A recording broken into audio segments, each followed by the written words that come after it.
Good morning, Commissioner. Welcome to your first Consumer Summit. We are at the beginning of your mandate.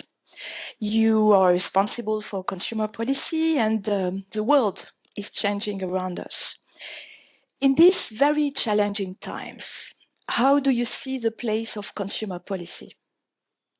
Well, good morning, Isabel, and good morning to all of you, and thank you all so much for taking the time to be here. It's a really impressive turnout, and my gratitude goes to Isabel, you and your team in the DG, and all of our colleagues who assisted in organising this excellent event. So I hope we'll have a really productive day where we can discuss the twin issues that are highlighted really on the theme. It is about protecting consumers, but also the issue of European competitiveness is front and centre of the agenda, and I think the two can work hand in hand. So wonderful to be here. Look forward to all of our discussions. I think to your question, Isabel, I think Nils touched on some unavoidable issues for consumers at the moment. Many of them are, I think, deeply concerned about issues like the cost of living, which has increased very significantly. If you think about the costs that consumers really can't avoid, their accommodation costs, energy costs, basic food and drink items, all of which have gone up very significantly over the last number of years. And that's the backdrop. And so people are looking for value for money. And that is why they will try to source the best priced product or service that they can find.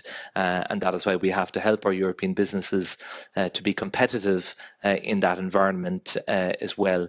But we're facing many challenges, and hopefully we'll have an opportunity to get into them in a moment in the context of the explosion of e-commerce, which I think is here to stay, but it raises real issues both for consumers and also on the question of the level playing field that we seek to achieve for European businesses. Product safety is a real concern. In the context of the number of products coming into the European Union that simply do not meet minimum EU product safety standards.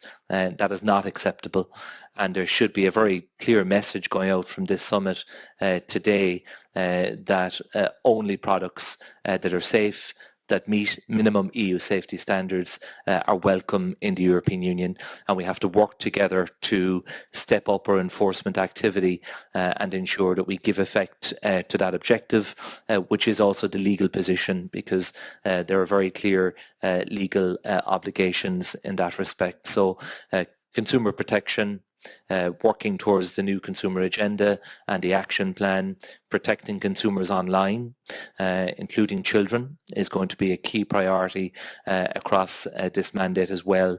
But I want to thank all of the stakeholders, and a particular shout out to the ECC network for 20 years of service to consumers all over the European Union. Your work is deeply appreciated.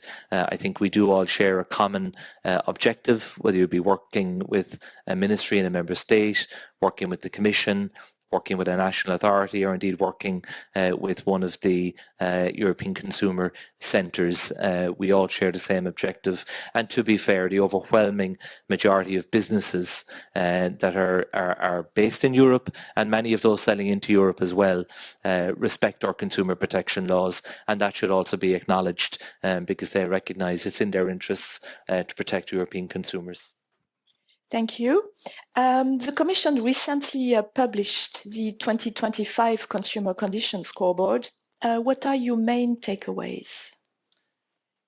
There's a lot of food for thought in the Conditions Scoreboard. On a positive note, it's good to see a relatively high level of trust among consumers that what they buy is generally safe. They feel protected in that sense, and they also feel that their consumer rights are being upheld. So it's around 70%. So I think that's a good starting point. It could be better, and I think the reason why it could be better is because there are too many examples where consumer protection laws are not respected, and where unsafe products do come into the European Union or are sold from within the European Union, and those are issues that we need to work together to address.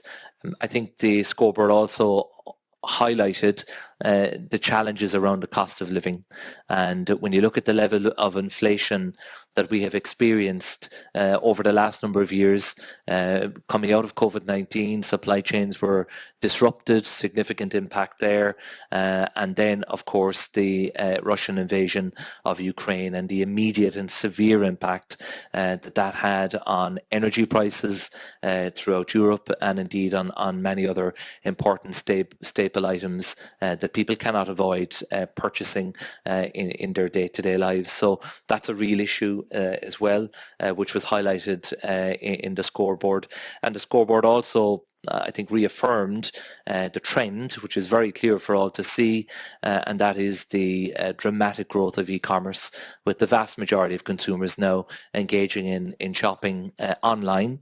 And that trend, I think, is irreversible, though for many, the retail experience on the high street is important and is irreplaceable in many ways. But for convenience and for speed and for various reasons, more and more people are doing at least some of their shopping online, and that creates issues around sustainability, sustainable consumption. It also raises issues, of course, around protecting consumer rights in an online environment, given that in the main, the suite of consumer protection law that we have in the European Union was not designed specifically with this age in mind.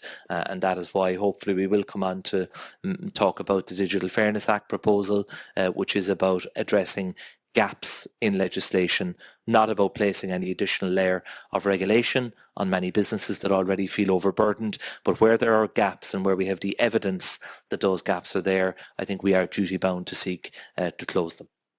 Yeah, you already mentioned several priorities, but what are really the three main priorities for you that you want to achieve during your mandate?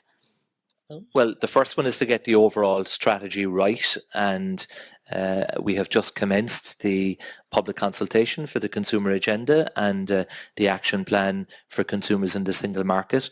So please have your say. It has just gone live and it will remain open for, I think, is it 3 months, Isabel? About 3 months, about 12 weeks. So there's plenty of opportunity for people to have your say. And please, use all of your own platforms, social media and so on, to try to engage ordinary consumers as well, in addition to the important stakeholders who are represented here.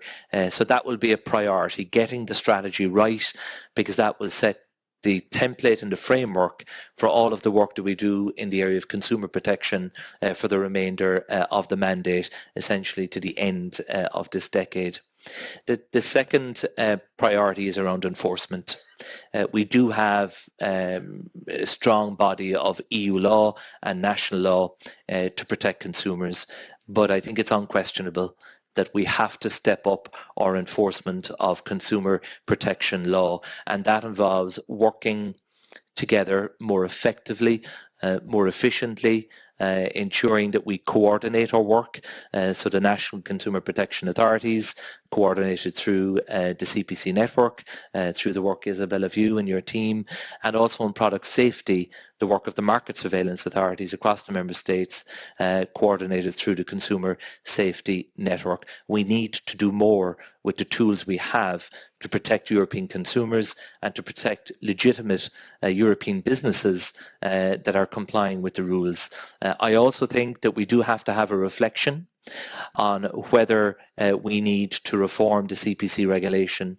As a new commissioner, it doesn't look to me to be an optimum design, that you have 27 different authorities. Let's take the example of consumer protection, having to work together to coordinate action, which can take on average about 1.5 years, at a time when many of the breaches are systemic in nature, are inherently cross-border, and are at a threshold which is very significant.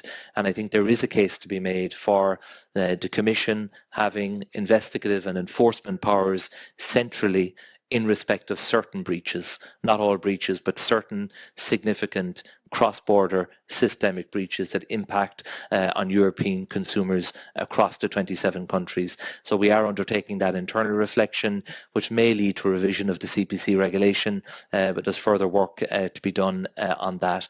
The third one then would be the Digital Fairness Act, which is the flagship initiative that President von der Leyen has asked me to deliver with my team in the DG and in the Cabinet in relation to protecting consumers in an online environment, and again with the focus on any gaps that remain and using evidence and having a solid basis for the decisions that we take. And so we will take our time because we need to get this right, and we will commence the public consultation shortly, and there is over 12 months work involved in developing a fully thought out, considered proposal in this space, dealing with consumer protection online, but also protection of children in the online environment, including in the context of video games with certain features such as gambling and in-app purchases and loot boxes and so on. And I think it's well documented the areas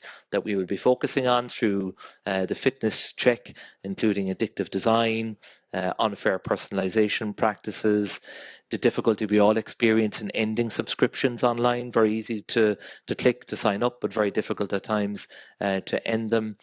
So the role of social media influencers, the need for full transparency. If there's a commercial transaction underpinning the promotion of a product or service, I think consumers should have that information and factor that into their decision making. So that, I think, would be a third priority. Thank you so much. We'll be very happy to work on this with you. You were before Minister for Finance in the government of Ireland, and also previously the Minister for Public Expenditure, as well as an elected member of the Cork County Council. All of this before coming to Brussels. So what lessons from this experience do you want to bring with you when you came here? Well, the nature of Irish politics is that public representatives are very close to the people that they represent, because we are directly elected. So at all levels, local level and national level, you're on the ballot paper and you're in a multi-seat constituency. So it's highly competitive. So you have to remain very connected with the communities and the people that you represent. And you actually deal with a lot of individual cases, not just as a councillor, but also as a member of parliament and indeed as a minister. You still do constituency work, and so you're very in tune with the issues that arise. And given the two portfolios I had in the Irish government, a lot of the focus was on financial services, given the nature of the brief that I had responsibility for. So consumer protection, in the area of banking, of mortgages, for example, other financial products that consumers would be acquiring. And we did a lot of work to develop a national financial literacy strategy, which I think is important, that we equip consumers with the tools and the skills that they need to make informed choices about their purchasing and consumption decisions. And I was glad that after I was appointed to the Commission, that work concluded, and so Ireland now has its very first national financial literacy strategy. We also did work on a new national payment strategy, and it dealt with an issue that I know is being debated throughout Europe, and that is access to cash.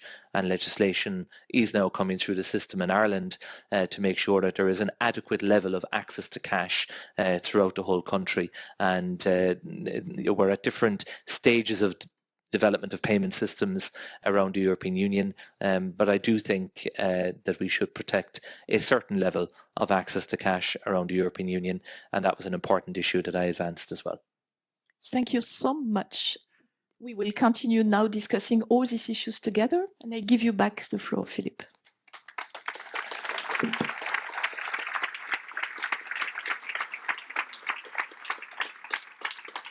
Thanks, Isabelle Perrignot, for facilitating this fireside chat. Indeed, I invite Commissioner McGrath to stay on stage with us as we're about to engage in a high-level panel on a competitive Europe protecting its consumers. That's a theme that also resonated through the responses during the chat. And for that purpose, I will invite 3 other panel members to join us on stage here, starting with Anna Cavazzini, who is member of the European Parliament for the Group of the Greens and European Free Alliance, where she fights for a sustainable internal market and a fair globalization. And since November 2020, Ms. Cavazzini is chair of IMCO, the Committee of Internal Market and Consumer Protection. Thanks a lot for joining us here.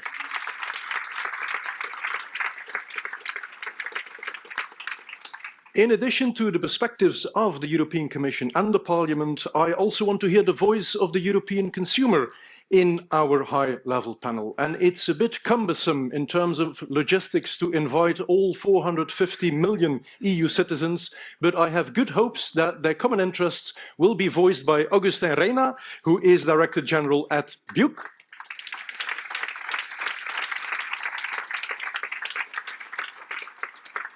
BUC or BUC is one of the bigger European consumer organizations, representing no less than 44 independent consumer organizations from 31 European countries. So thanks a lot for joining as well. And since we are, of course, going to talk about competitiveness, we will offer the last chair to Markus Beirer, who is Director General of Business Europe.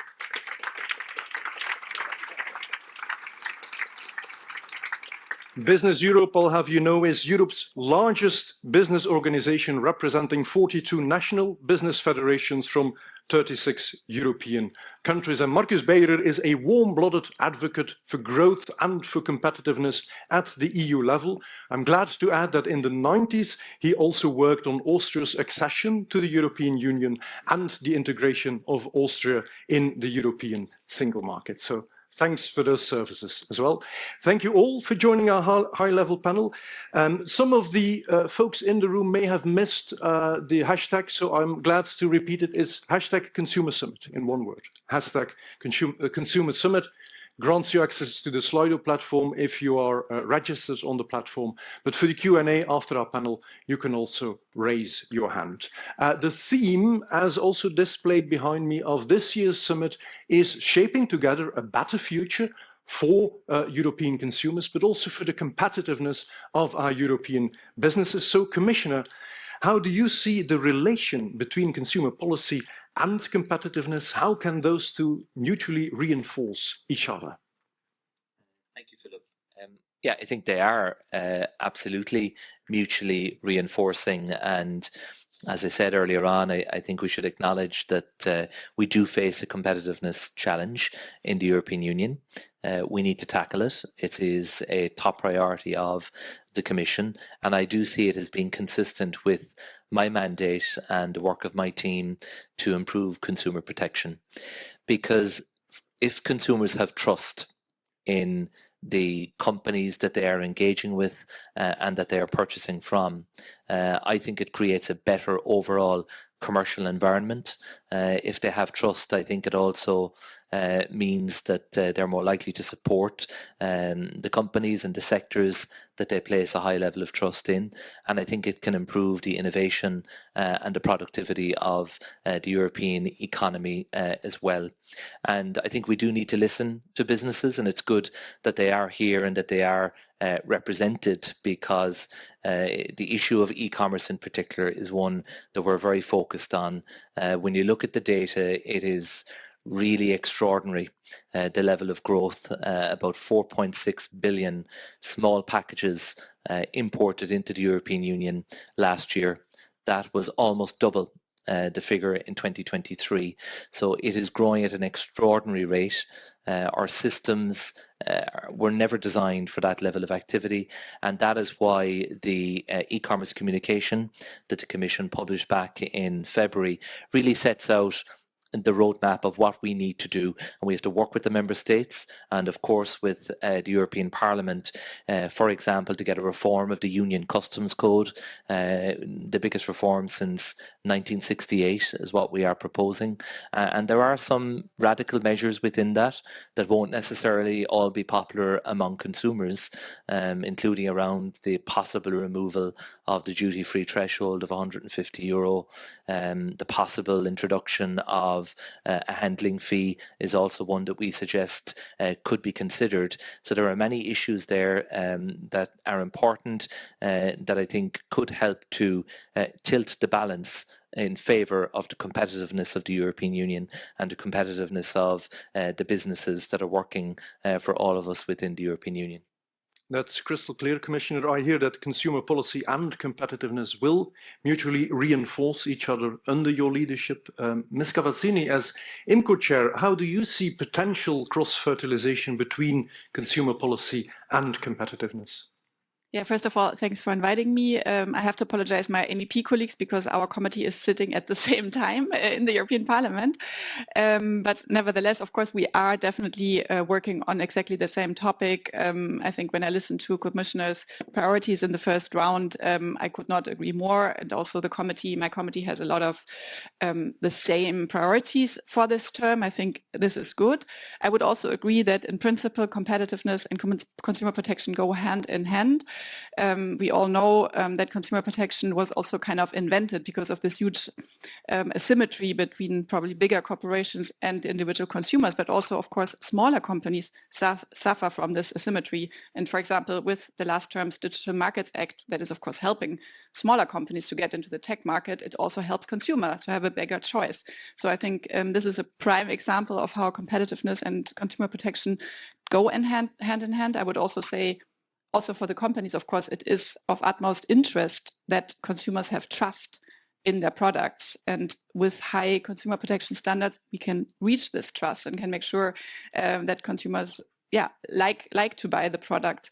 Of course, competitiveness cannot be misunderstood as deregulation. And then, of course, I can tell a little bit from some of the negotiations that I'm just having in the European Parliament. For example, when we talk about the Green Claims Directive, also I would say one of the cornerstone pieces of legislation to make sure that there's no greenwashing and that also claims are really substantiated. Of course, we see now a huge discussion saying, oh, all the rules are too burdensome and hinder our competitiveness. And so there can also be clashes. And I just want to be crystal clear here that, yes, we need high competitiveness, but of course, competitiveness can never be an excuse to lower our standards.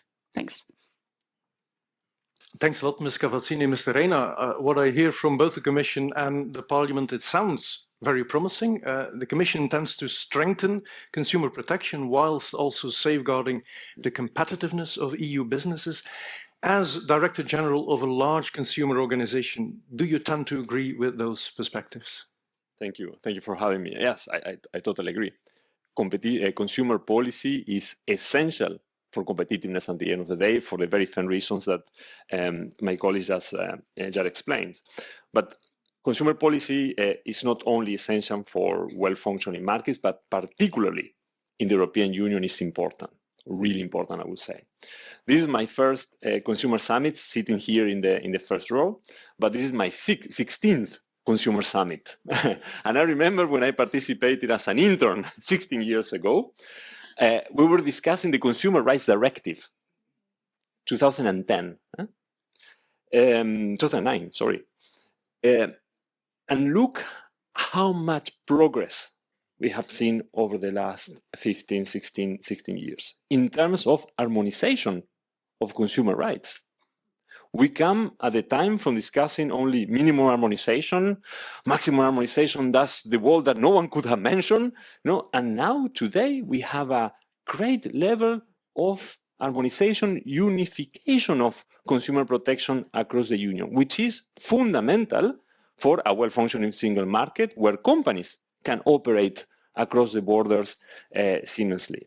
So that's why we should not be apologetic about the rules that we have on consumer protection. On the contrary, they have been fundamental to create this level playing field in the European Union. We should be proud or prouder. Absolutely, we should be very proud.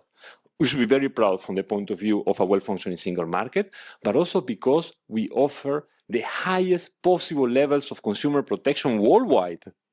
This is something to be really proud about. And there are things to adjust and accommodate, streamline, simplify. Yeah, totally agree. And we will get there. But we don't need to reinvent the wheel because we have a wonderful basis. And like the Commissioner you mentioned, there are many priorities that we are fully aligned and fully agree. I'm going to discuss that more later on. But the reality is that we have a very good basis to work on. And I truly believe that consumer policy will play a fundamental role in making Europe more competitive also worldwide. Thank you. Mr. Beirer, I come to you with the exact same question, since competitiveness is high on the agenda of our Consumer Summit. I likely need not to convince you that in the current geopolitical context, it is a very high topic indeed. I hear Mr. Reina saying that we should be very proud of the framework in place to protect consumers. What do you expect from consumer policy as an instrument to also strengthen the competitiveness of European companies and SMEs? Well, thank you. First of all, let me thank you for inviting us, and I think it's very important. And there's many points of alignment, but I think the starting point is very important to keep in mind. We have an issue. I mean, we have been falling behind in Europe. We have a productivity gap to all our major competitors, and we have been falling behind under all benchmarks. I mean, I don't need to read them out. And I must say it's very important, and I listened very carefully to the Commissioner, that this is acknowledged and that competitiveness is back up on the agenda, because at the end of the day, and we can see it in the context we are playing in, and I just come back from Washington and Ottawa, we will only be as strong as our economy. I mean, this is where our strengths will and can be based upon. So we need to look after this. And I must say, things like justice for growth agenda, this is highly welcome. And I think it's very important to look after these things. And why I'm mentioning this, of course, we are since many years asking our members, why do you not invest in Europe? Why do you invest elsewhere? And of course, the questions beside, of course, high cost of energy, lengthy permitting procedures, and so on, is very often on top of the list is regulatory overburden, which does not mean that regulation is bad per se. And I would also tend to really agree with Agustin. I think harmonization is a very important thing, that we are not having fragmentation within the single market. Of course, I mean, reminds me of some debates I had with your predecessor and with Thierry Breton. Of course, harmonization is only good if the content of a piece of legislation is also manageable. But in principle, and I think this is something where consumer policy has been very much at the forefront, to be more harmonized than other pieces of legislation. And I think this is a very important thing. Referring maybe to 2 or 3 other things I've heard, so I think I totally agree on harmonization, on what you said, Agustin, and also the Commissioner. What you said, Michael, is basically enforcement is key. I think many issues we have in Europe are mainly driven by bad implementation and sometimes lack of enforcement. There is pieces where we might need new legislation, like for instance, third-party litigation funding. But in most of the cases, it's really about enforcement. And I think this is something where we agree with BEUC. Christelle is also there. I think Eurocommerce is also on board here, and we are putting our heads together in order to see what we can do. On what Anna said, I mean, TSA, DMA, we have been clear to our American counterparts. I mean, of course, you can imagine the messages we hear. Obviously, we told them, look, there is grievances in many files, also for us. So we will be working on simplifying where it's necessary. But we were also clear that, I mean, we are in favor of level playing field. And this means, I mean, there is no possibility to exclude players in the European market from legislation that is applicable to the European players. I mean, on the green claims, I agree that there should be no greenwashing, which is the, let's say, the starting point of the directive. Don't need to go into all details here, but I think what we also need to avoid is green hushing. So I hear from many companies, from many boards, from many CEOs, I mean, that at the end, I mean, the thing is so burdensome what we have at the table that they will shy away from many things. But I mean, we can discuss it later on. The debate is ongoing. I know we're in the middle of the trilogue, but it needs to be workable. Thanks a lot for voicing. Yeah, maybe to ask you, sorry, to answer your main question. Yeah, because it's always important to answer the questions of the moderator. I think this has and very much has to go hand in hand. And I think consumers are allies in driving the recovery, so giving trust to consumers is key. Of course, it needs to work for companies, but competitiveness and consumer protection have to go hand in hand. Thanks for voicing the concerns of the businesses and for going to such great lengths in answering my questions, Mr. Weyer. As we've just heard from Commissioner McGrath, the Consumer Agenda 2025-2030 will be published by the end of the year. So, Ms. Cavazzini, what do you think is most important to be included in that agenda, and how does that relate to the priorities of IMCO and the European Parliament? Thank you so much. I think in principle, I mentioned I agree with the Commissioner's priorities. The Digital Fairness Act, there is still a gap in the online world when it comes to fairness for consumers. People who are getting dragged into staying on the platforms forever because of addictive design. But also I have to say, indeed, a lot of parents contacting me and saying they are extremely worried about mental health about their children. I think that's one of the main topics right now when I speak to citizens. Influencer marketing, you mentioned it. So I think there is still some gaps in the online world that is developing so fast. And of course, we as lawmakers are always a little bit like 3 steps behind is my feeling. But nevertheless, that's why it's important that the Commission is pushing this forward. I also agree with the priority of enforcement. And I know with the Commission, with the consumer organizations, also in my committee, actually last plenary session, the Parliament demanded or kindly asked the Commission to come up with a CPC reform in order to have a better European-wide enforcement, especially also when it comes to the e-commerce, and that was your third priority. I think e-commerce is at the moment really one of the biggest topics also in my committee. You can imagine that all the members of the European Parliament, I guess you do it as well, visit customs, visit market surveillance authorities, and everyone is drowning and is saying, okay, we can't just not keep up. We need action. And of course, we are negotiating since 2 years now the customs reform. If we have it on the table or if we have it done, it will definitely help, but it's also more a long-term project. So probably we need here concreter, faster action. And one thing the Commissioner didn't mention as a priority, and probably one topic he mentioned, but where I miss action, is first, the sustainable consumption. I think it was the biggest priority in the last term. I know now competitiveness is a little bit more in fashion. And of course, there's reasons for that. But nevertheless, we should not neglect sustainable consumptions. We put forward a lot of important files in the last term. Of course, we have to implement them. We have to finish the Green Claims Directive. But nevertheless, especially on the e-commerce platforms, when you look at fast fashion. I know France is doing a lot right now. When you look at other products that are skyrocketing, that are absolutely not sustainable, I think we need to have more action on sustainable consumption. And the last point, I liked it very much. The Commissioner mentioned the inflation, the high consumer prices, because indeed this is also, I would say, in the different elections we had in the different member states, one of the core issues. And I know it is really, really difficult to do something from EU level on that, because of often it's financial counter means or whatever, but still thinking a little bit more of how we can counter these high prices on EU level would be important. So talking about shrinkflation, talking about other topics. So probably here I want to have more action from the Commission. That's loud and clear, and the Commissioner may not have mentioned sustainable consumption, but I see that he took note of your inputs, Ms. Cavazzini.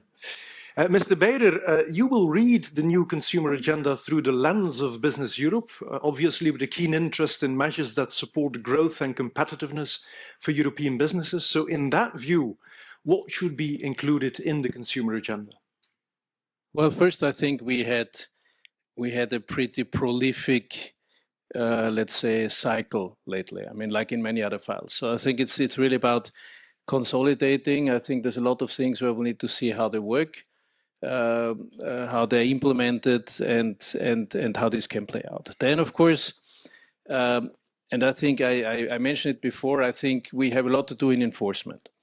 I think we have issues where issues around competitiveness are centered in enforcement.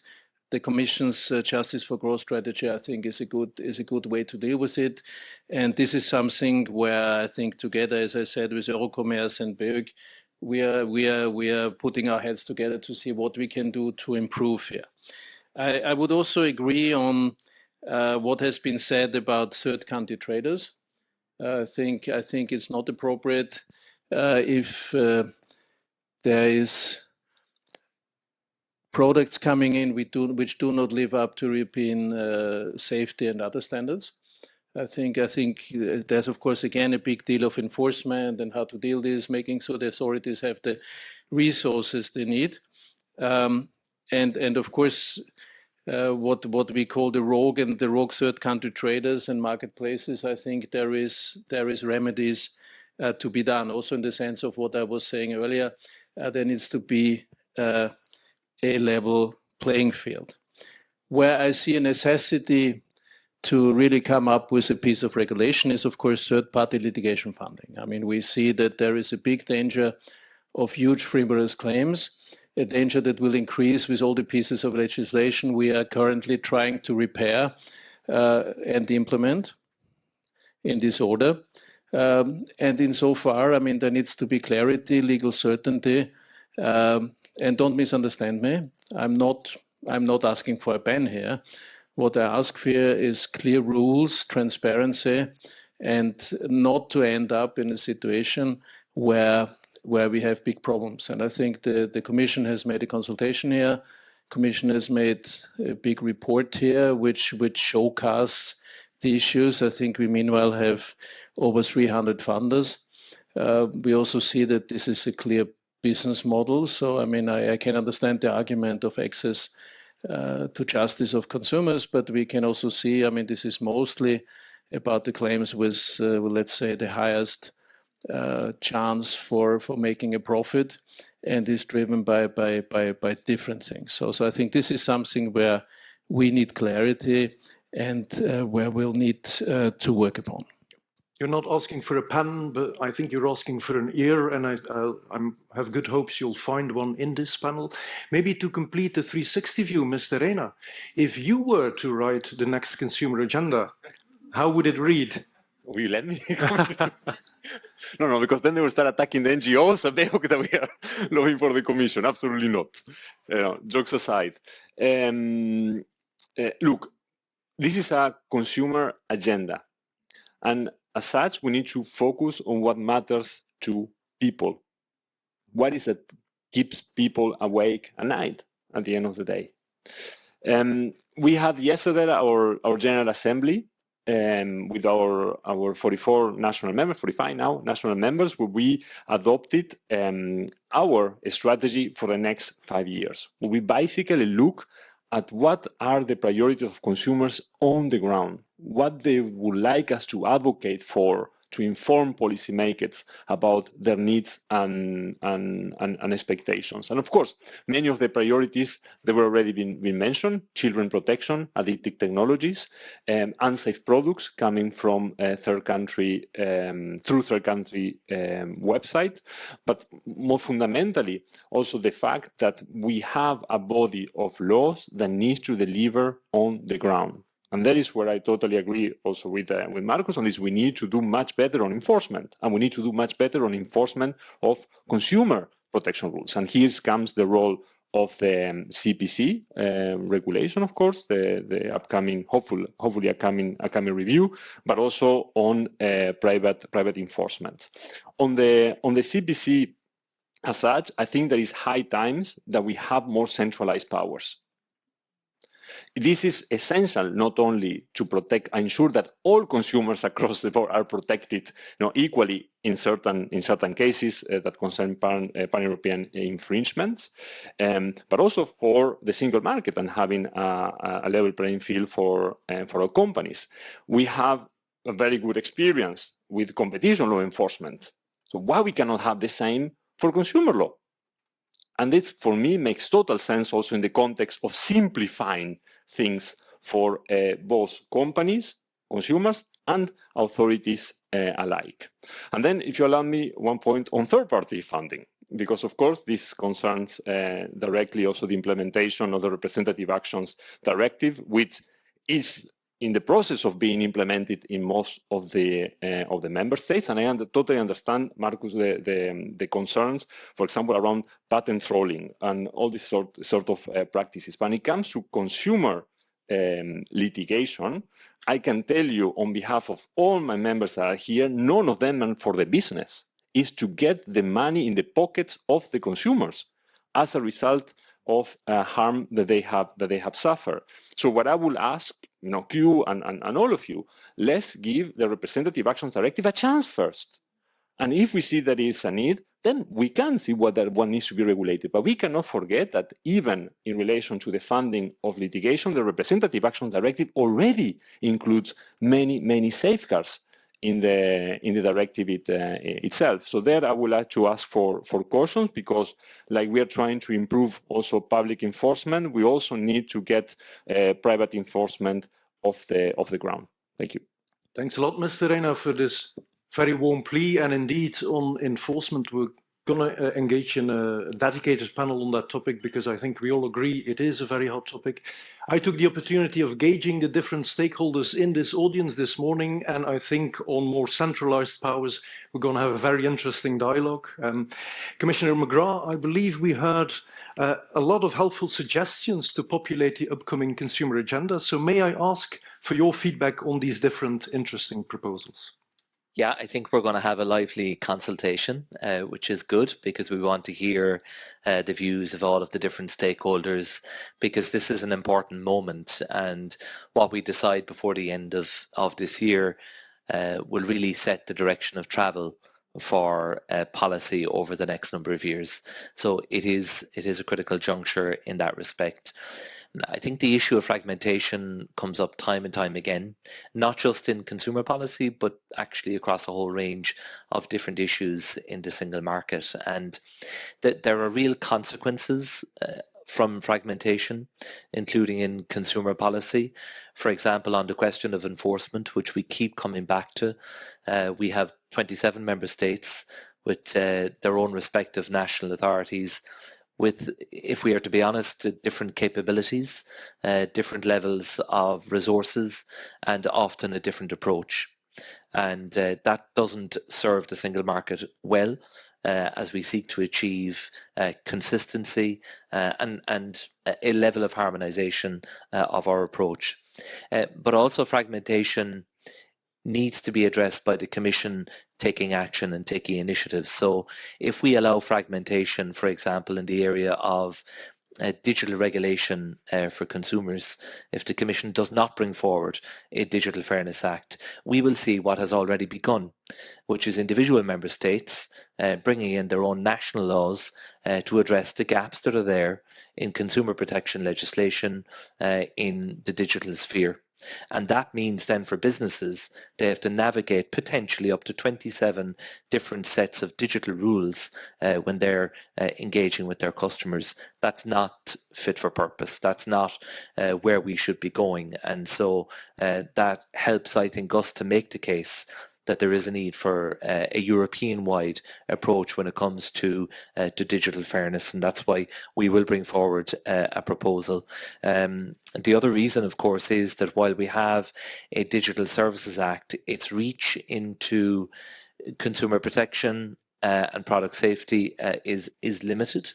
And there are some actions underway, as you know, both under DSA and under the CPC regulation at a national level, but it doesn't fully address the issues that arise in terms of customers' digital shopping experience, because of course the DSA's reach is not absolute in that sense. I think Anna is right about sustainable consumption. I did mention it, but I didn't include it in my first three priorities, which are the consumer agenda and the action plan, enforcement and the Digital Fairness Act, but that does not mean it's not a priority, and it absolutely is. And while some of the files don't fall under my direct portfolio, I'm more than happy to work with the committee and in the other committees that have responsibility, and also to lend my full support. And I think you're right to touch on the customer experience at a time of rising prices. People are looking for value for money, and they tell us about shrinkflation, and they tell us about their lived experience, particularly over the last few years. And it's important that we ensure that consumers have all of the information that they need. And I think Augustin is right. We should be very proud of the laws that we have. European consumers are the most protected in the world, and they do have a lot of information when they're making a purchasing decision. But we always have to keep that under review and see where are the evolving challenges, and is there more that we need to do to ensure we can protect consumers but also be fair to European businesses. That's very clear, Commissioner. Maybe coming back to one of the concerns raised by Mr. Bader, you've hinted or touched upon this already when you say it's not feasible to talk to 27 different counterparts, but Mr. Bader was specifically worried about regulatory overburden. If I read your e-communication from February this year, I understand you do have a comprehensive strategy in place to reduce that administrative overburden for our companies. Yes, we do. I mean, if you read the e-commerce communication, which is very comprehensive, I think you can't but conclude that it is both pro-consumer and pro-business. And I also think that when we bring forward new initiatives like the Digital Fairness Act, it can be both.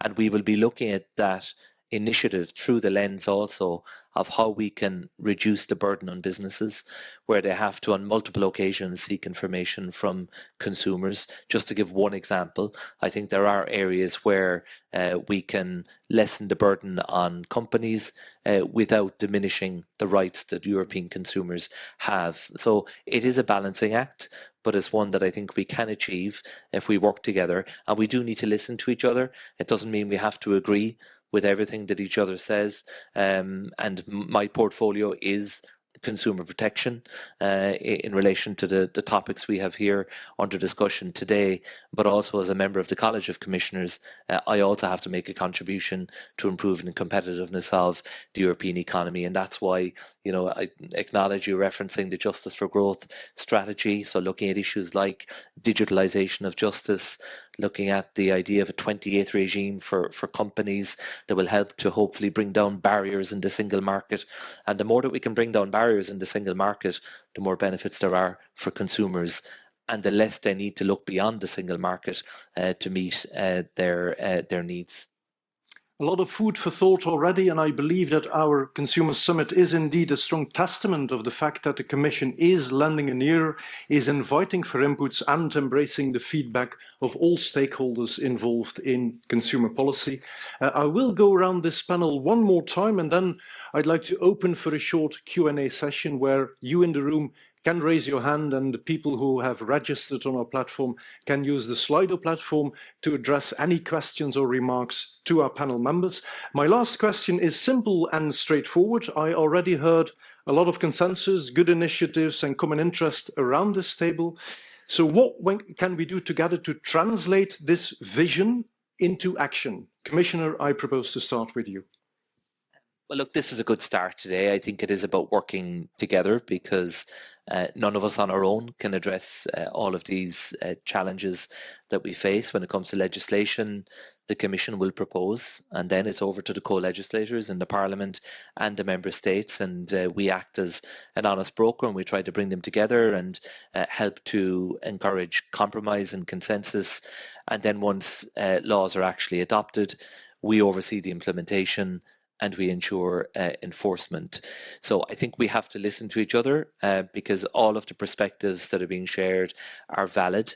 I think the wealth of knowledge and experience and expertise in this room is something that we would be very unwise to ignore, because you have exposure to the lived experience of consumers right across the European Union, whether it be through the Consumer Centre or indeed acting as a national authority dealing with individual complaints. And then we have many businesses represented here as well who also are dealing with it from a different perspective, engaging with their consumers on a day-to-day basis. So I think we should invest a lot of time and effort to get the mandate right over the coming months, because that will set the tone for the following few years. Because if a proposal is not in the consumer agenda, the action plan, then its prospects of getting delivered within the mandate of this European Commission and this Parliament are much slimmer.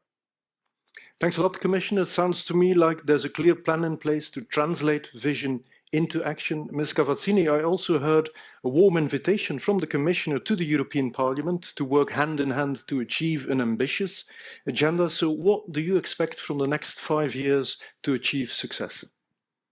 Yeah, I think we have a lot of good ideas that became probably also clear, and I'm sure also you have additional good ideas. So I'm also really looking forward to the outcome of this consumer summit at the end. To my mind, I still have the feeling consumer protection is the area where this sometimes very far seemingly EU Brussels bubble is connecting really closely to the citizens. I saw it, for example, in the election campaign. Every citizen knew about the common charger or knew about the right to repair. So for me, it is also really a chance to connect to the citizens. And I think someone said it at the beginning, I don't know if it was Niels or you, that also in a times where democracy is not a little bit, probably it is in crisis and people are not trusting institutions anymore. The trust in consumer organizations, in consumer law is really very high, and we should also make use of it. So for me, consumer protection has really a very, very important role. Yeah, and strengthening this together with Commission, Parliament, the consumer organizations and the businesses and all of you is, of course, very important, very high on the agenda of my committee. And I can probably also say one last political remark, where in other areas we have now also really a very tough division in the Parliament, a lot of fights. I would also still say that consumer protection is an area of huge consensus in general. Of course, the devil is sometimes in the detail, but in general, there is a lot of consensus also in my committee when it comes to really high consumer standards in the EU, and we continue to fight for those. Glad to hear that, and thanks a lot, Ms. Cavazzini, for voicing the perspectives of the European Parliament. Ms. Reina, I heard a very clear vote of confidence in consumer organizations from the European Parliament. So in your view, how can we harness this spirit and turn it into a leverage for European consumers? And in other words, when will you be a happy man in 2030? I think I will be a happy man, I hope so. The Consumer Summit is probably one of my favorite events of all that are organized in the bubble, not because of a great moderator, but also because of the diversity that we have here. Consumer organization, academics, the ECCs, national authorities, businesses. And this is the richness that helps us to move forward. Is the power of the dialogue that we can have between all of us in order to develop, informed and evidence-based policies.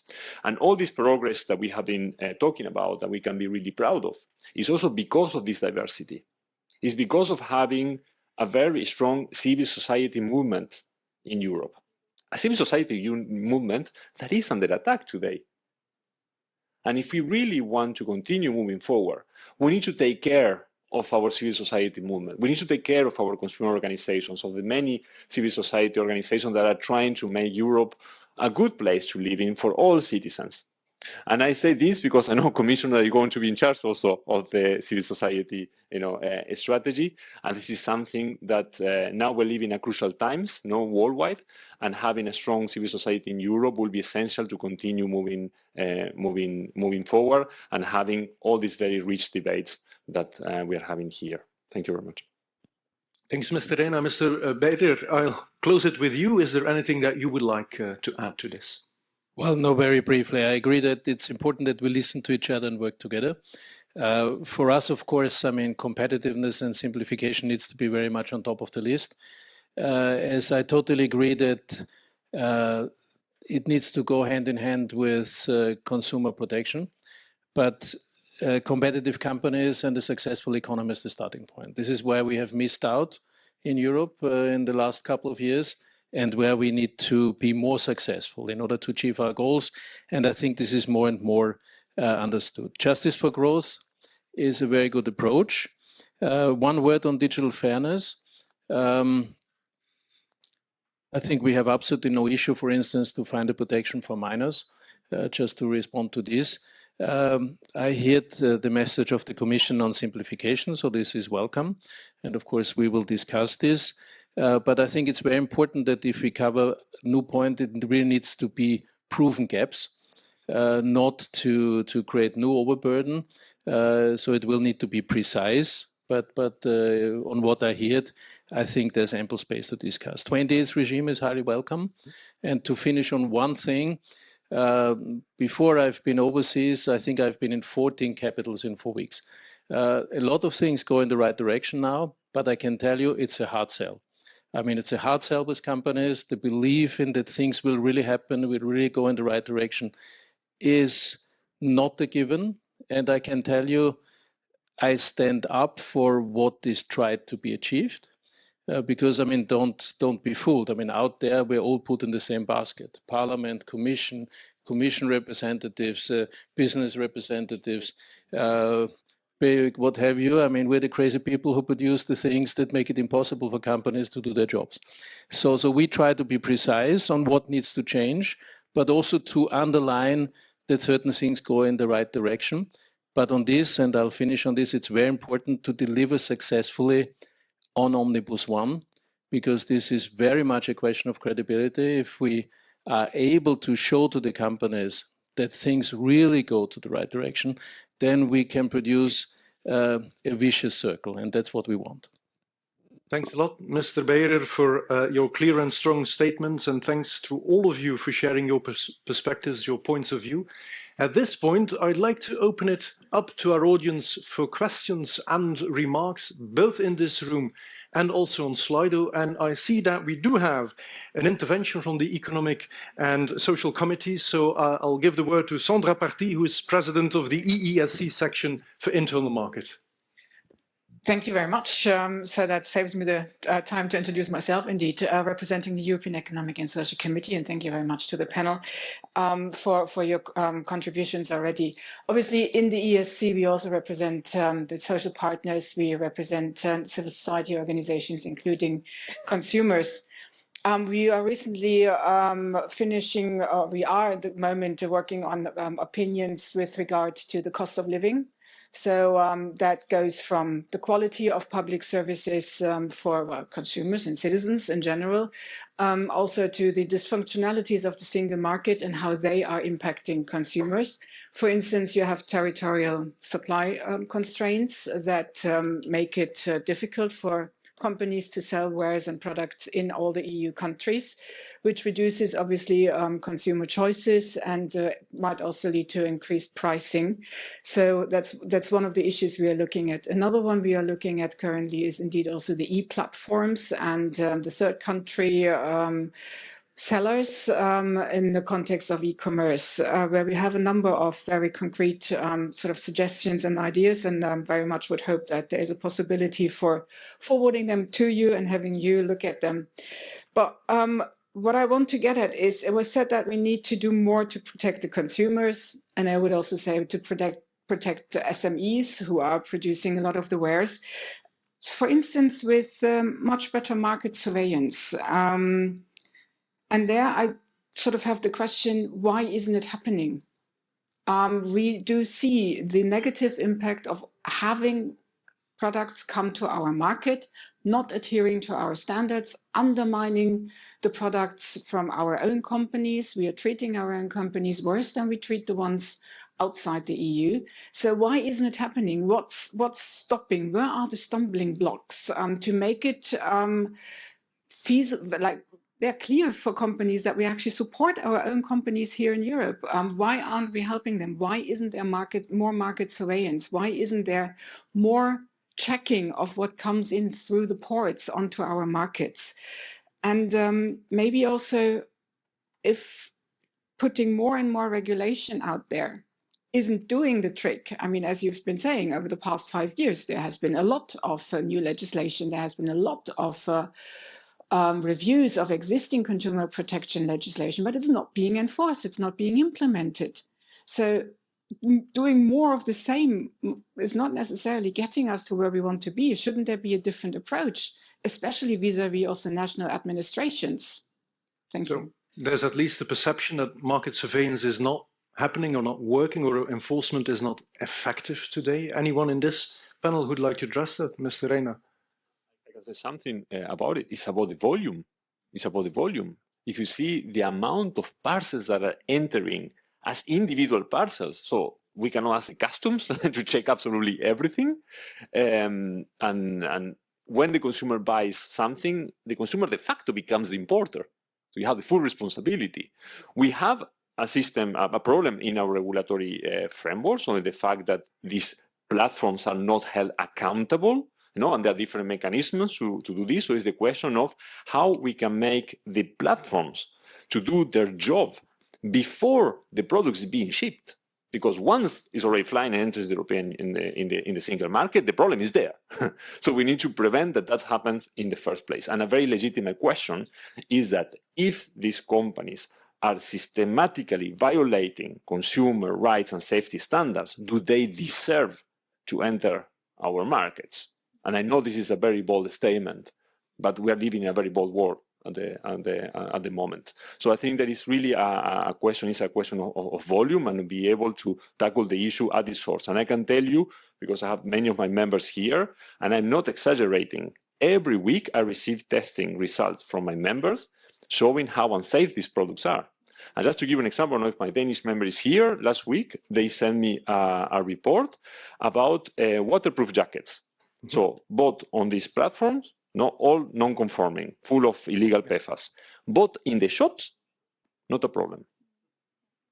So there is something there. So, yeah. I welcome your brutally honest statement. Commissioner, would you like to respond to that? Yeah, I think it's a great question, and I think it gets to the nub of the issue in many respects. I think Augustin is right. I think the volume is extraordinary. 12 million a day. You almost have to say it a few times to really grasp it. And that's new. That's a new scale of challenge that we haven't had before, and it continues to grow. And so the old solutions will not work given that issue. Yes, we are stepping up market surveillance. Yes, we are doing product safety sweeps online, and we will have the outcome of recent sweeps very shortly. Yes, we are doing more product testing. I visited a laboratory here in Belgium some weeks ago. We have the new General Product Safety Regulation. I want to thank the Parliament and the Member States for their support for that. It only came into effect in December of last year. But I do also agree that there's a limit in responding that way without really getting to the root cause of the issue. And that's why it is about engagement and enforcement with the platforms directly. One of the proposals in the reform of the Union Customs Code is that the obligations are shifted onto the platforms, which I think is an important reform. The sooner we get agreement on that from the co-legislators, the better. Also with the Chinese authorities, there has been good cooperation, but I think we need to review it, and we need to intensify our efforts to deal with the issue at source within China, including with the manufacturers there. And so I will be visiting there later this year, and I can assure you that these issues will be my top priority. So once the products interface, once they enter or seek to enter Europe, we need to do more at the point of entry. We need to do more in relation to testing and sweeps and enforcement, but we also need to go further back down the supply chain to where it all begins and try and deal with it there as well. And that will be my focus. And indeed, I acknowledge the volumes are extraordinary. We're talking 12 million parcels per day. It's sometimes a matter of bandwidth. But we do have in the information market, just outside, we do have a booth of the product safety team of DJ Just. And if you were to visit that booth, you can get a better flavor of the types of actions that are being taken already today in order to make sure that we try to prevent unsafe products from entering the European market. Ms. Cavazzini, you wanted to add to this? Yeah, very quickly, because of course there's probably more questions, but just to reinforce and make it a little bit stronger what Agustin has said. So I think we need to really think more radically. I think we need to bring the individual parcels down. The number is too high. I was just visiting the market surveillance of Baden-Württemberg like 2 weeks ago, and they exactly said what you said. So in times of stationary shops, the system worked, and the unsafe products then were not anymore in the shops, are not anymore in the shops. But in a time when every second then just a different product, it's put back on the platform with a different photo or whatsoever, the system is not working anymore. The system is broken. So we need to bring the number of individual parcels down. When I was at the customs of Rotterdam the other time, they explained me really the difference. The customs can check a huge container, they do like one little check and they know the whole container is in order. But with every individual parcels, they cannot do the same. So we need to bring the number of individual parcels down. This is just a fact, I would say. And then second, very quickly, we tried as Greens in the last term to get more responsibility of the platforms in the product safety, but we could not find a majority in the parliament because I think the problem was not so big. So probably we need to really also think now with all the different other pieces of legislations going on, can we really increase the responsibility for the platforms from third countries, for example, if they continue to put the unsafe products online, that they face some consequences, because at the moment there is just no consequences. So they just continue doing it. And I think here we need to be really more ambitious.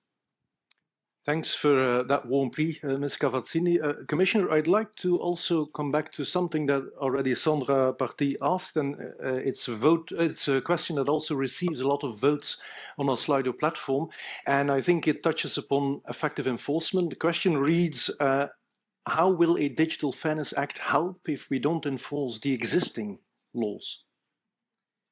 Well, we have to do both. I mean, we have to enforce the existing laws of the European Union. And you've acknowledged the extensive work that my DG is leading and working hand in hand with all of the national authorities, the consumer protection authorities, and also the market surveillance authorities. So that's priority number one, is enforcement of our existing laws, because the scale of the challenge is growing at such a pace that I think Anna's point is a fair one about the practical reality of our authorities in the member states having to deal with that volume every day is incredibly difficult. And so that's why I would encourage everyone to look through the e-commerce communication in February.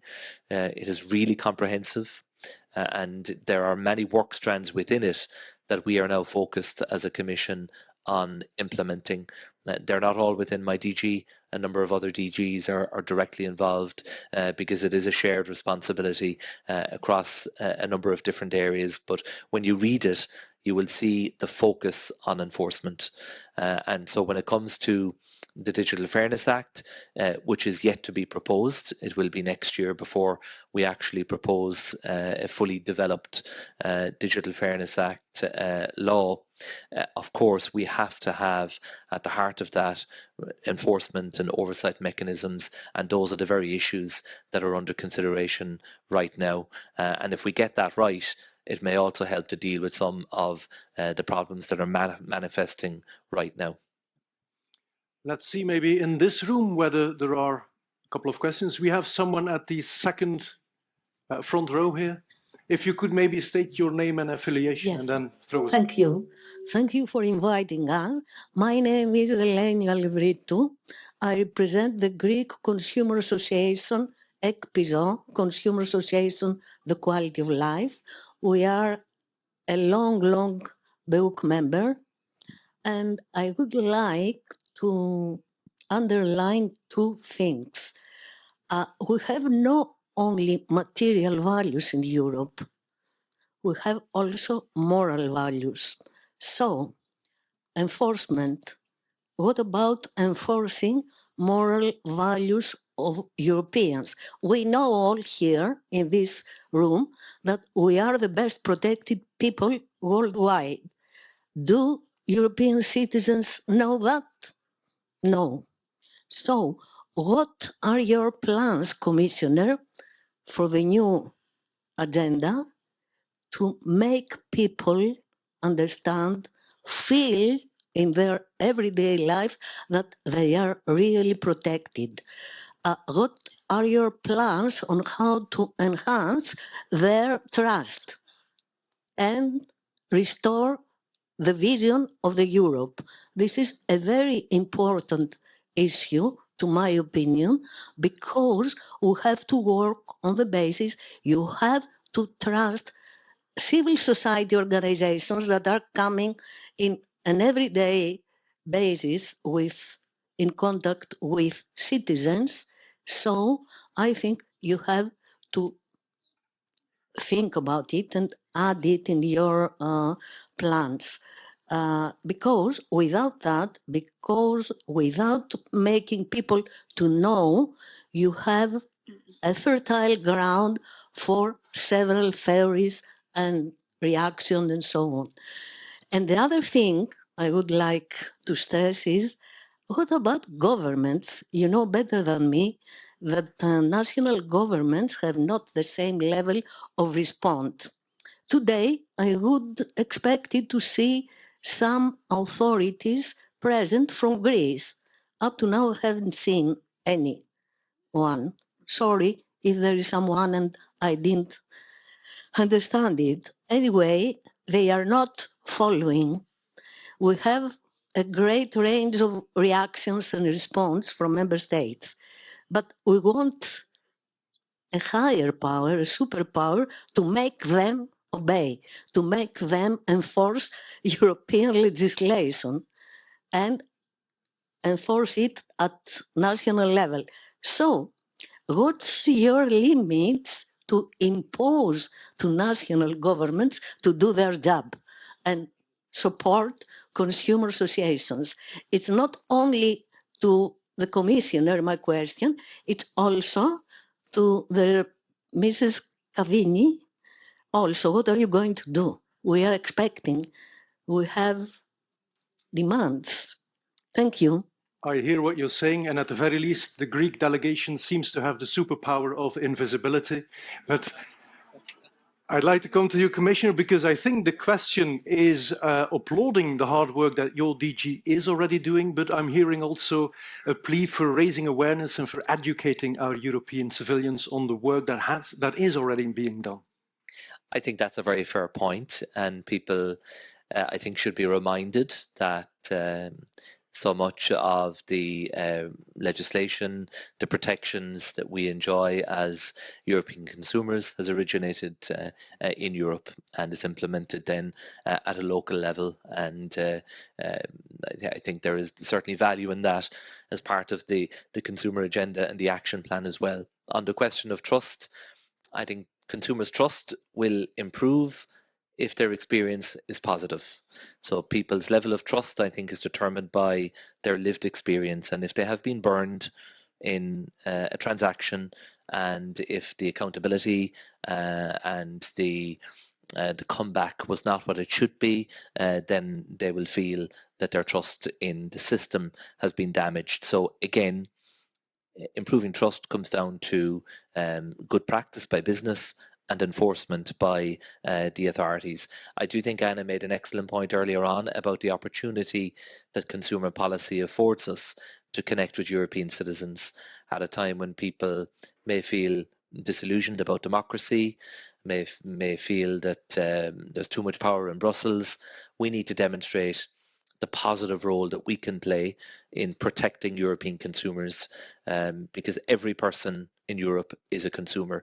So there's an incredible opportunity, I think, to make the work of the Commission, the Parliament and the Member States relevant in the day-to-day lives of people through improving their customer experience, and that's one that I think we should work on.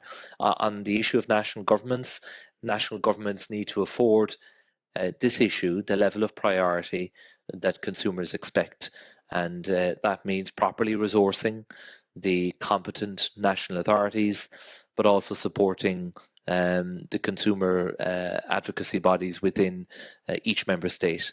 That is important, that they demonstrate that this is a priority by providing the necessary support and the necessary resources. So there is an argument that the interests of consumers needs to be pushed up the agenda in member states at a political level, in addition to the work and to complement the work that we will do here in Brussels. Thanks, Commissioner. Ms. Cavazzini, the second part of the question was also geared towards you. I agree with what the Commissioner said, but I think additionally, probably the Commission could sometimes also look a little bit closer if there's really problems that they will be at the end also infringement proceedings. I know it's of course a very the nuclear bomb option a little bit, but I would also say if member states are not implementing EU law, and some of them are not, then of course with dialogue it's important to find out why. But at the end also, if there's no action by the national government, then of course there can be at the end also infringement procedures, and I think there should be. I think what is important when it comes to the Brussels side, there is still from the different presidencies, so it's not the Commission, of course, but the different member states presidency have also the informal consumer summit. But probably I wonder if we should not also make the council format a little bit more like strengthening the council format to make it a real council, to also take the member states a little bit more on board and put pressure on them to really implement also EU law at the end. I think I saw a question at the back of the room.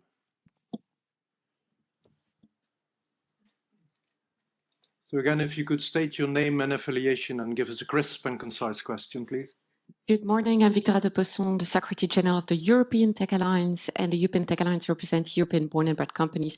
It means that all my members are from Europe. I was a bit surprised that you kind of sometimes make a shortcut between unsafe product and sustainable consumption directly to e-commerce. And I just kind of want to put out there in the debate that we also have kind of European actors that are trying to support sustainable consumption, whether it's Vinted, Le Bon Coin, Deuxième Main. I'm not there to name all my members, but I kind of want to also say that they are very responsible e-commerce actors, and put a bit of colors in the debate.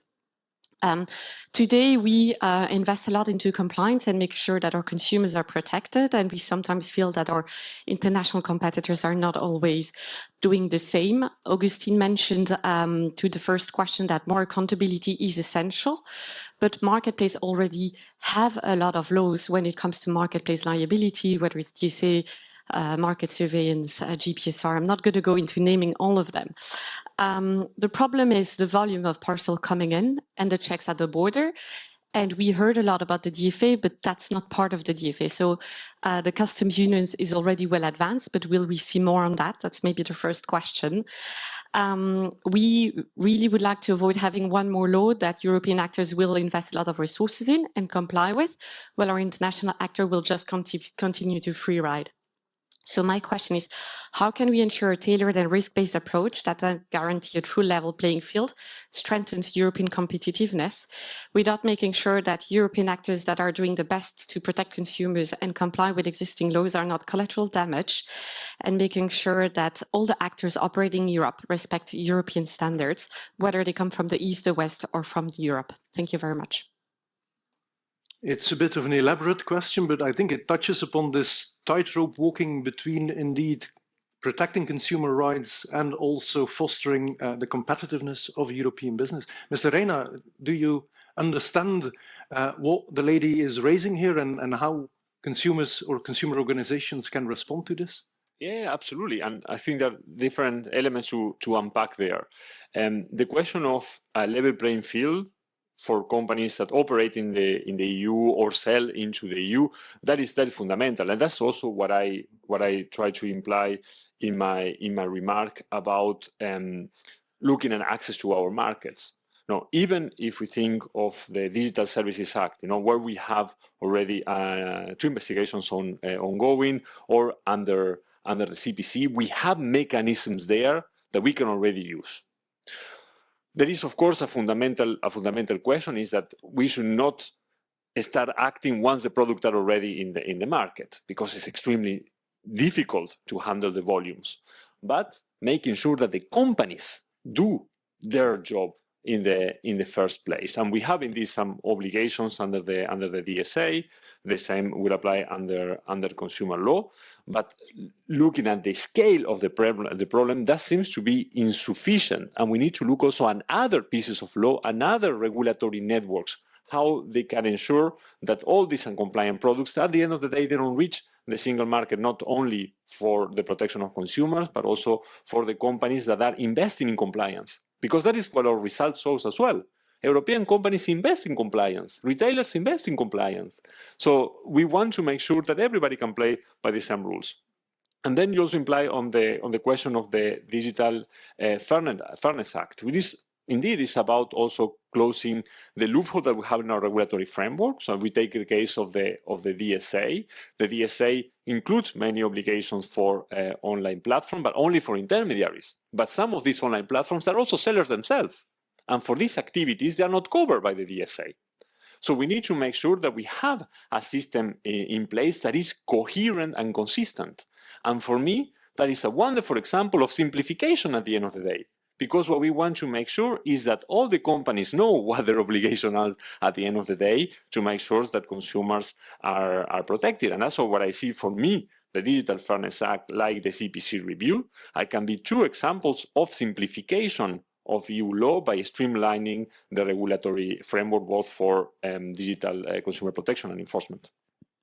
Thanks a lot, Mr. Reina. Mr. Beirer, we acknowledge here that part of the problem is, say, the staggering volumes of parcels entering EU markets, 12 million parcels a day. Ms. Cavazzini even suggesting that we should limit the amount of parcels entering our markets. Would you tend to agree with that statement?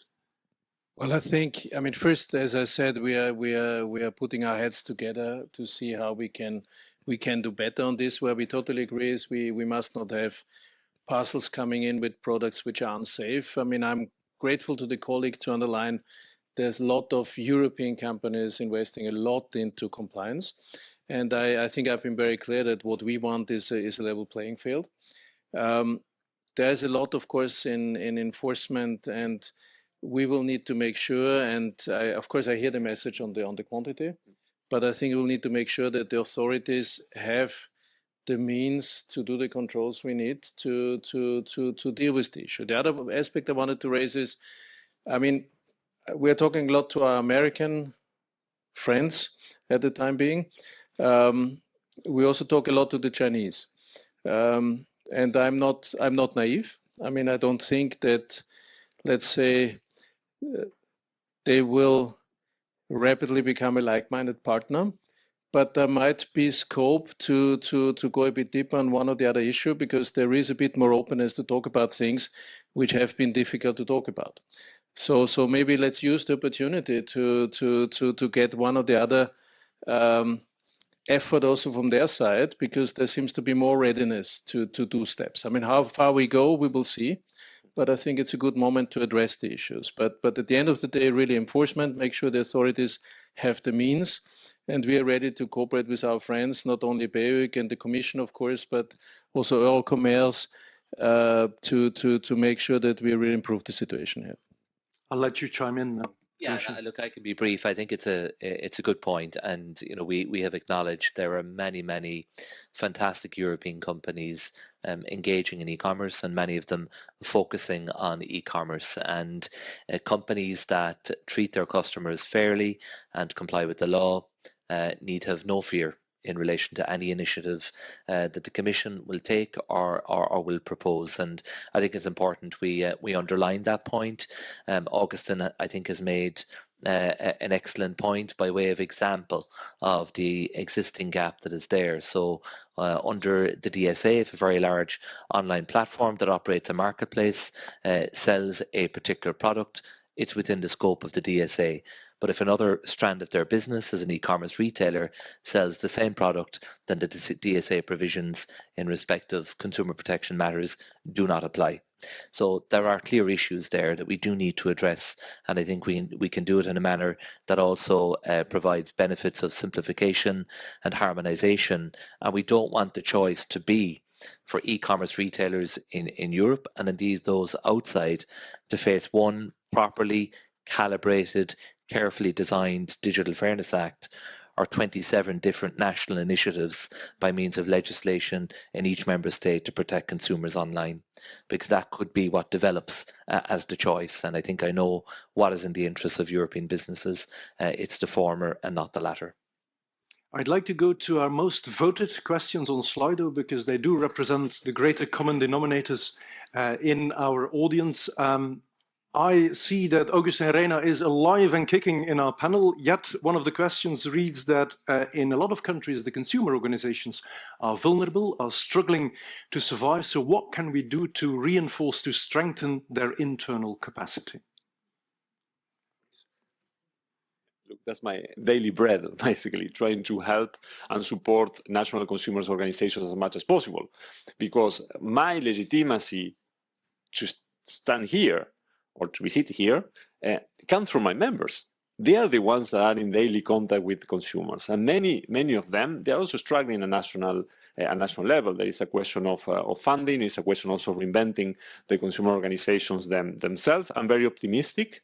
I'm generally an optimistic person, but I think there is a lot of potential for consumer organizations, because they are the ones that can not only advocate for better standards, but provide extremely important services and advice to consumers. What is essential is that also national governments, they see consumer organizations as partners.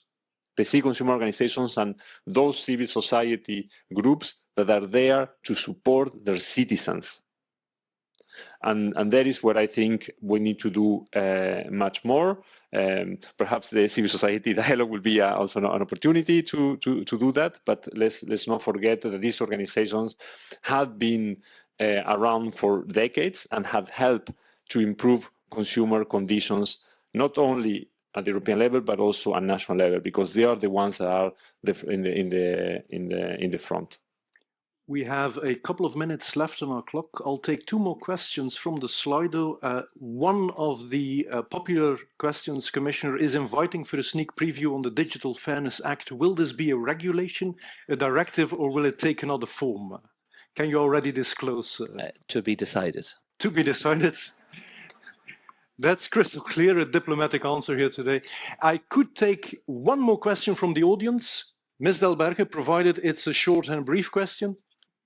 Thank you. I'll make it short. Christelle Edberg, Director General for Eurocommerce, the European Association for Retail and Wholesale. Fascinating discussion today. Situation from retail and wholesale perspective, there's a huge cost of living crisis. Consumers are buying for the cheapest options.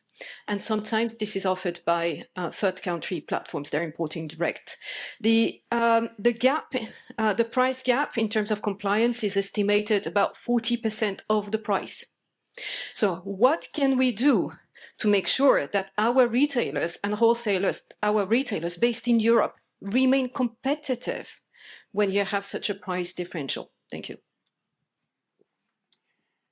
Anyone who would like to tackle the question from Christel Delberge? I think the answer is that the rules have to apply to everyone. And while at the moment they do apply in law to everyone, where we are falling down is because of the explosion in the volume that has been spoken about a number of times, the application of the law and the implementation and enforcement is very challenging. And that's the reality. And we need to make sure that that deficit is not at the expense of compliant European businesses, and we owe them an obligation in the same way that we owe European consumers an obligation to fully implement and enforce European consumer protection law. And we cannot say it often enough. It doesn't matter where the product comes from or how it is sold. If it's coming into the European Union, it must comply with our product safety standards, and the vendor must comply with consumer protection laws in the European Union. And we need to do better at enforcing the existing law. Otherwise, European businesses will find it increasingly difficult to compete, because I think you make a really good point.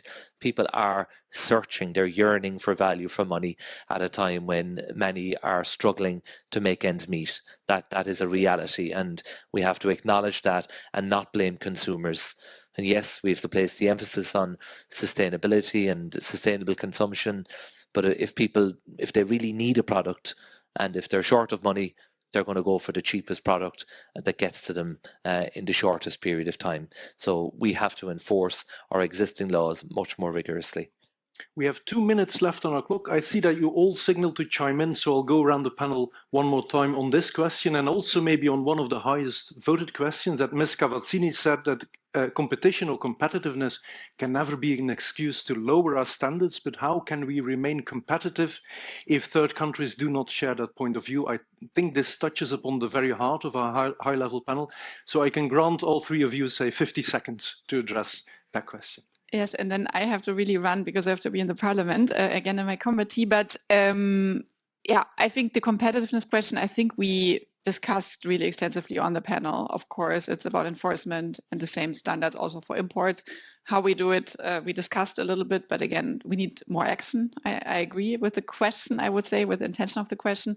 On the retail, I think at the end, and this is what we discussed a little bit at the beginning, a lot of member states put forward also consumer incentives for, different, when it comes to energy, but also probably when it comes to e-mobility. And I think it is still an important instrument when there is really a crisis. Of course, it should not be there forever.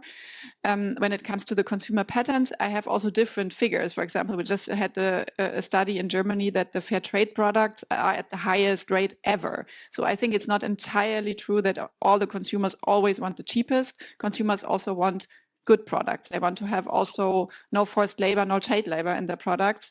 And I think that's why also we put forward important legislation in this regard, and again, need to strengthen also the sustainability agenda is my firm belief. But of course, as the Commissioner said, enforcement.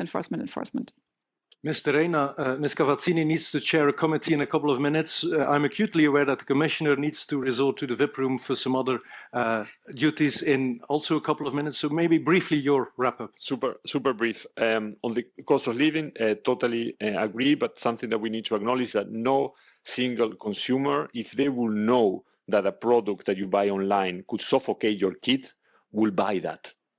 Consumers simply do not know. They take for granted that when you buy something on a website that is on your own language, that is going to be safe. Just to start with. And very, very briefly on the barriers, and something that you mentioned, we need to look at where are the barriers. And many of these barriers are at national level. We need to acknowledge that. If we think about the capital markets, we don't have a capital markets in the European Union because of national barriers at the end of the day. So I think when we look at simplification, they also look at what is happening at national level. Mr. Bayer, the last minute for you. First, fully agree on the national barriers. When we talk about infringement, this needs also to go for a single market, but this is a debate on its own. Secondly, becoming stronger, simplification, reduction of regulatory burden, making permitting procedures more rapidly. But let me finalize on something we've not discussed. I think cost of living crisis, why do we have it? Because we have inflation. Where does the inflation come from? Putin's war in Russia and the asymmetric shock we had on the cost of energy. So something we've not discussed, and in my membership, the big issue why companies don't invest in Europe also is the cost of energy. So there is some first steps in the clean industrial deal, but I think we'll need to do more to fix the cost of energy problem in order to make sure to get the inflation in hand in the long term, in order to make sure that the pressure on people to buy things they normally would not buy is diminishing. And this is important for the business and the economy, but it's also important for the consumers. In light of timing, we need to wrap it up here, so I propose to release Commissioner McGrath and my other panel members, Ms. Anna Cavazzini, Augustin Reina, and Marcus Beirer, with a warm round of applause.